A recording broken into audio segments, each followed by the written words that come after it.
Rojbaş, günaydın sevgili izleyiciler. Sabah medya programıyla gündeme öne çıkan gelişmelerle ve bazı kulis bilgileriyle karşınızdayız. Kulis bilgileri seçim siyasetiyle ilgili. Seçim siyasetinde Ankara'da ciddi bir tartışma söz konusu. Bu tartışmayı sizlerle paylaşacağım ama önce gazete manşetlerinde bugün neler var? Hükümet gazetelerinde, muhalefette, Kürdistan, Türkiye ve dünya basında öne çıkan gelişmeler neler? Hızlı bir göz atalım. Daha sonra Ankara'daki kulislere, siyasetteki gelişmelere bakacağız. Depremin 8. günü, 8. gününde neler oldu onları sizlerle paylaşacağız. Yeni Özgür Politika gazetesiyle başlayalım. Yeni Özgür Politika gazetesi her yer ceset, her yer ölüm manşetiyle çıkmış. Ve Yeni Özgür Politika gazetesinde can kaybı katlanarak artıyor. 30 bine yaklaşmıştı sayı, resmi açıklamalar bunlar. Ama on binlerce kişinin enkaz altında olduğu bildiriliyor.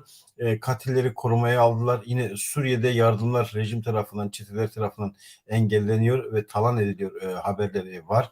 Çünkü deprem Kuzey Kürdistan kentlerini, Hatay, İskenderun'u, Adana'yı vurdu. Aynı zamanda Suriye ve Rojava kentlerini de vurdu. Orada da binlerce ölüm söz konusu. Ama savaş koşullarından dolayı e, orada yardım ve enkaz kaldırma çalışmaları çok iyi bir şekilde olmuyor. Fotoğraflar var. Özgür Politika gazetesinin özellikle burası Antakya depremde hayatını kaybeden oğlunun yanında uyuyan bir anne. Taybet Ana'nın cenazesi vardı Cizre'de. Çocukları bir hafta boyunca ceset yerde kalmıştı. İşte hem doğal afet hem savaş insanlar açısından ne anlama geliyor, acının ne anlama geldiğini gösteren kareleri görüyoruz. Özgür Politika gazetesinin manşeti böyleydi ve yine Yeni Yaşam gazetesine bakalım istiyorum. Gazetesinin manşetlerinde depremin manşet haberlerinde birçok senaryo gerçek, tedbir yalan. AFAD'ın uyguladığı deprem tatbikatı vardı. Senaryoları gerçek kıldılar ancak tedbirler yalan, yapılan bütün tedbirlerin yalan olduğu. Yine Yeni Yaşam gazetesi pişkinlik diz boyu öfke daha kadar bir önceki günkü manşeti. Enkaz altında olanların insanların çığlıklarına yer vermiş. 10 binler enkazda, milyonlar soğukta, daha çok dayanışma manşetleri dikkat çekiyor. Son birkaç gündür Yeni Yaşam gazetesi gerçekten halkın üstüne çöken AKP MHP rejimidir şeklinde. Yara ağır, suç büyük. Yani bütün bu manşetler tarihi manşetler. Gündem gazetesinin geleneğinde geçmişte de söz konusu manşetler bugün güncelliğini koruyor. ANEF'de önemli bir açıklama var. KCK'nin açıklaması var. KCK mücadelemiz komplonun hedeflerine ulaşmasının önüne geçti. Ateşkes eylemsizlik çağrısı yapmıştı. Depremzedelere yardım konusunda özellikle Cemil Bayık'ın açıklaması vardı. Yine HPG'nin bu konuya ilişkin açıklaması söz konusu.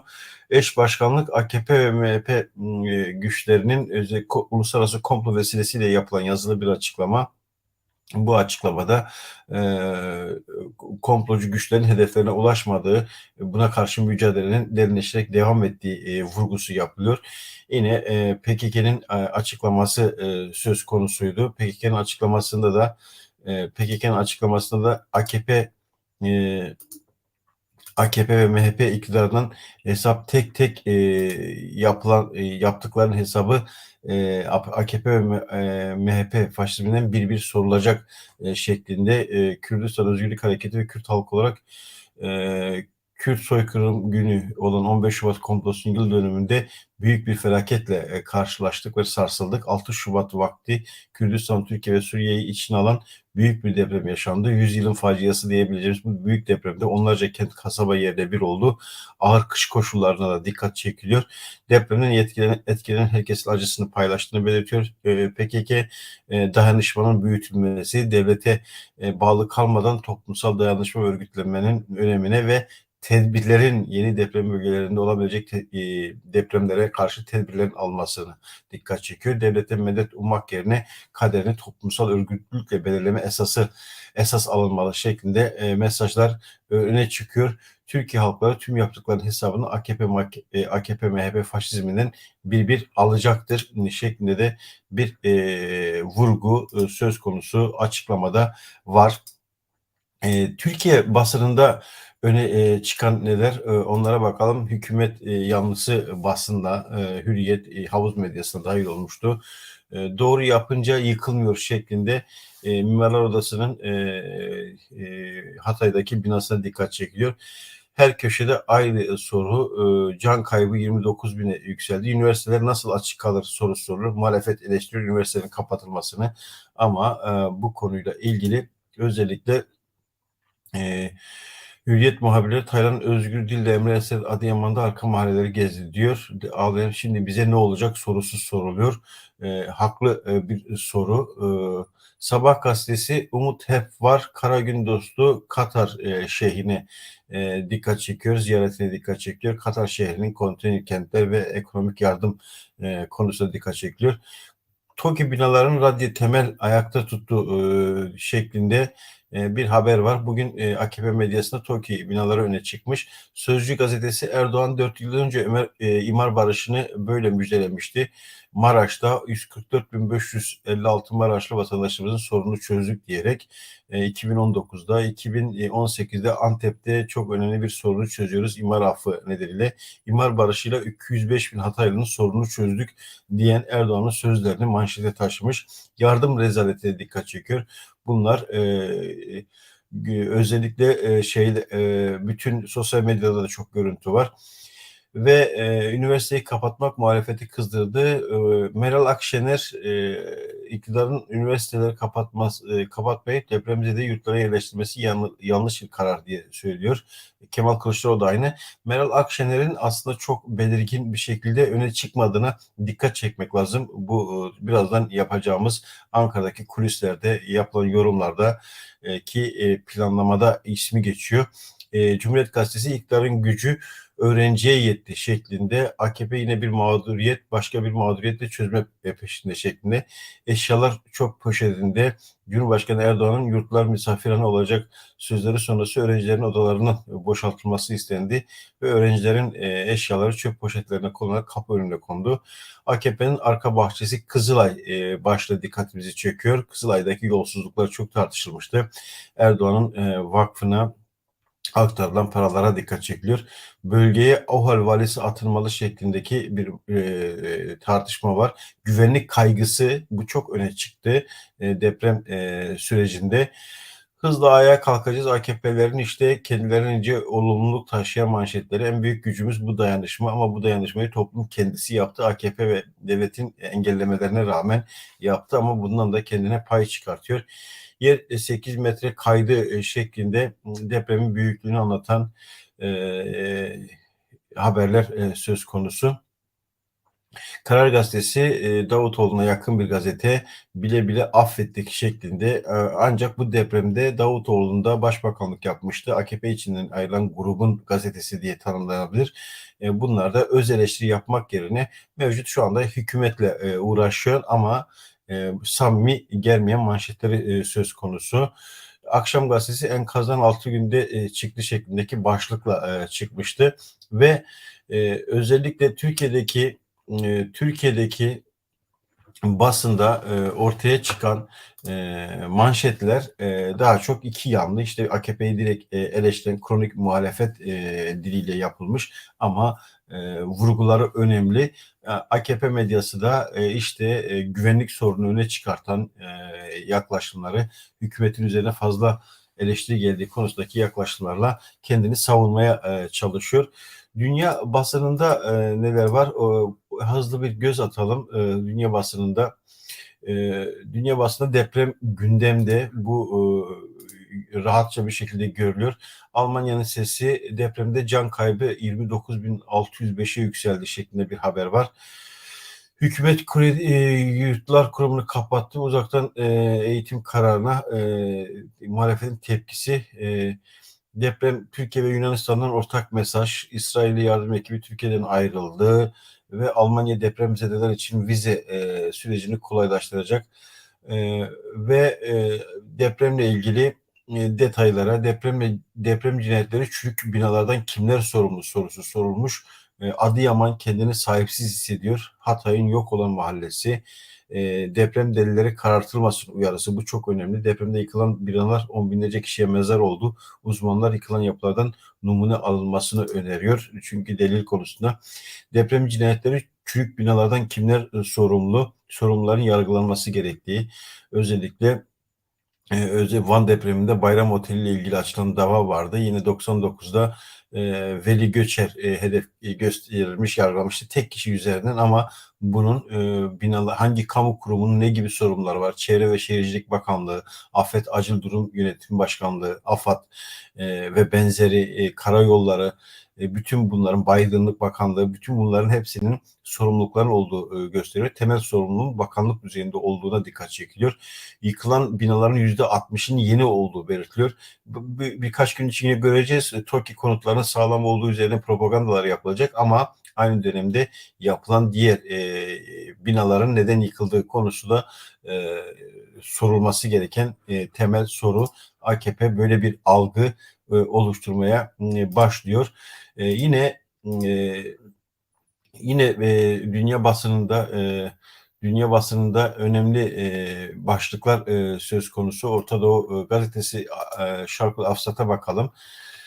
Şarkı Afsat'ta Adıyaman'da depremden 152 saat sonra iki kardeş kurtarıldı. Birleşmiş Milletler can kaybının iki katına çıkabileceği konusunda uyarılar veriyor. Yine Türkiye'deki eğitim ara verilmesi, Türkiye'de ve Suriye'de felaketinden çıkarılan dersler var mı şeklinde konuyu, Suriye'ye giden yardımı kim engellemeye çalışıyor soruları soruluyor. Çok ciddi bir şekilde dünya basınında, Orta Doğu basınında da yine depremle ilgili gelişmeler manşetlere taşınmış durumda. Hızlı bir şekilde geçelim dünya basınıyla ilgili. Dediğim gibi depremle ilgili yardım kampanyaları ve benzeri haberler, detay haberler manşetlerde. BBC'de deprem suçları soruşturmaları tutuklu sayısı 3'e çıktı. Bir müteahhit daha yurt dışına çıkarken gözaltına alındı. 134 kişi hakkında Adalet Bakanlığı açıklamasına göre işlem başlattığı belirtiliyor. Ve Maraş'ın depreminde 166. saatte enkazdan kurtulan bir kişiden bahsediyor. Suriye'de yıkım, çadır yok, yardım yok, hiçbir şey yok şeklinde halkın özellikle yardım taleplerine dikkat çeken haberler söz konusu. Adıyaman'daki otel enkazına Kuzey Kıbrıslı voleybol takımı kafilesinin 35 kişinin cansız bedenine ulaşıldığı haberi söz konusu. Ve Suriyeliler deprem ardından ülkelerine yeterince yardım gönderilmemesine dikkat çekiyorlar. Bu konuda uluslararası toplumun bir duyarlılığı var, ancak yeterli bir duyarlılıkta değil diyebiliriz. Rojava Ajansı, Haber Ajansı'na bakalım.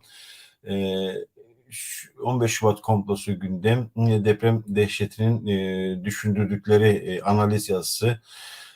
Koban'daki saldırıda Kasider'in bir savaşçısı şehit düştü. SİHA saldırısı söz konusuydu. Deprem felaketi gündeminde Kürt tarafı ateşkes ilan ederken, eylemsizlik kararı alırken bu dönemde Kobani'ye SİHA'lar saldırı düzenledi. Bunu da yine hatırlatmakta fayda var. KCK'nin açıklamasını yine hatırlatmakta fayda var. Eylemsizlik ilan etmişti. Ve gelelim başka bir konuya. Özellikle Ankara'da bu deprem vesilesiyle konuşulan bir kulis var, senaryolar var. seçimlerin bir yıl ertelenecek olması gündemde. Bu açıklamayı Yüksek Seçim Kurulu'nun yapacağı belirtiliyor. Ve Yüksek Seçim Kurulu seçimi bir yıl ertelerse hiç kimse itiraz edemez. Anayasa Mahkemesi bile itiraz edemez. Bu konuyla ilgili AKP'nin aslında sondaj çalışması, saha çalışması söz konusu. Seçim Mayıs'ta planlandığı gibi yapılırsa ne gibi sonuçlar alınabilir? Ama devlet depremin bir haftası geride kaldı. Depremle ilgili tartışmalarda tamam AKP, MHP iktidarı hedef seçiliyor ama temel bir söylem var. Halkta önemli bir söylem var. Devlet yok. Devlet bir bütün olarak yok. Ordu, işte yardım kuruluşları, devletin kurumları yok. Altyapısı çöktü.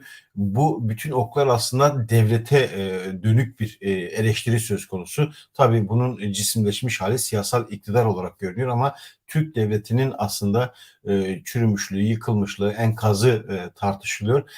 Tam da bu noktada derin devlet ya da devletin aklı, derin devletin aklı devreye girmiş durumda. Bu konuyla ilgili AKP ile mi, yeni bir iktidarla mı ya da geçiş sürecinde bir milli mutabakat, milli cephe hükümeti mi kurulacak tartışması var.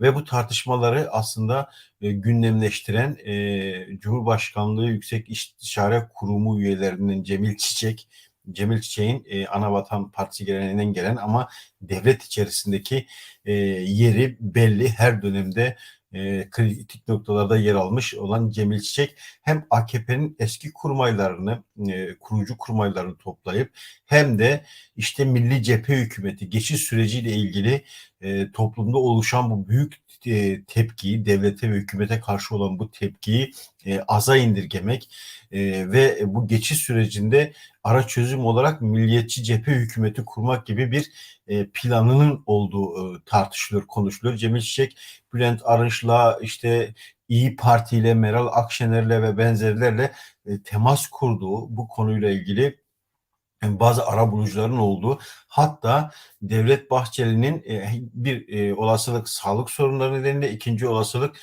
AKP ve İyi Parti arasındaki yakınlaşmaya tepki olarak suskunlaştığı konusunda bir kulis bilgisi var, bilgiler var.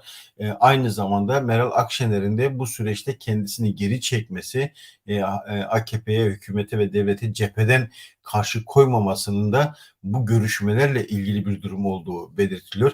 Yani hükümet, AKP mevcut durumda Mayıs ayına kadar 3 aylık süreç içerisinde bu enkazın altından çıkıp gerçekten sonuca götürebilecek mi? Teknik olarak seçimin yapılıp yapılmayacağı konusunda, çünkü Hatay 10 il, 15 milyon insan etkilendi. Göç, ölümler, yıkımlar, devlet kurumlarının yıkılması, belgelerin ortadan kalkması ve benzeri bu hareketlilik, nüfus hareketliliği seçimlere nasıl bir etkide bulunur konusunda ciddi bir mesai yaptığı, bununla ilgili de derin devletin, aslında devletin aklının geçiş süreci hükümetine milli mutabakat hükümeti, milli cephe hükümeti oluşturmak, İyi Parti hatta Deva Partisi'nin Babacan'ın da içine alabileceği, onlara bakanlıkların verilebileceği Meral Akşener'le beraber bu süreci işte 100 yılın felaketi, Cumhuriyet'in 100 yılında Milli Kurtuluş Savaşı, milli cephe hükümetiyle bu süreci atlatma konusunda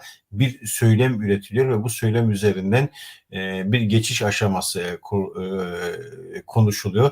İyi Parti ve Deva Partisi'nin hükümete dahil edilmesi tartışması bu AKP-MHP ilişkilerde ve benzeri noktalarda sıkıntılar yaratsa da ama devletin bir zorunluluğu olarak işaret edildiği, devletin bekası için, devletin kurumsal yapısı, vizyonu için ve uluslararası yatırımların güvenceli bir hale gelebilmesi için böyle bir seçenek üzerinde tartışılıyor. İkinci bir seçenek Yüksek Seçim Kurulu'nun seçimi bir yıl ertelemesi.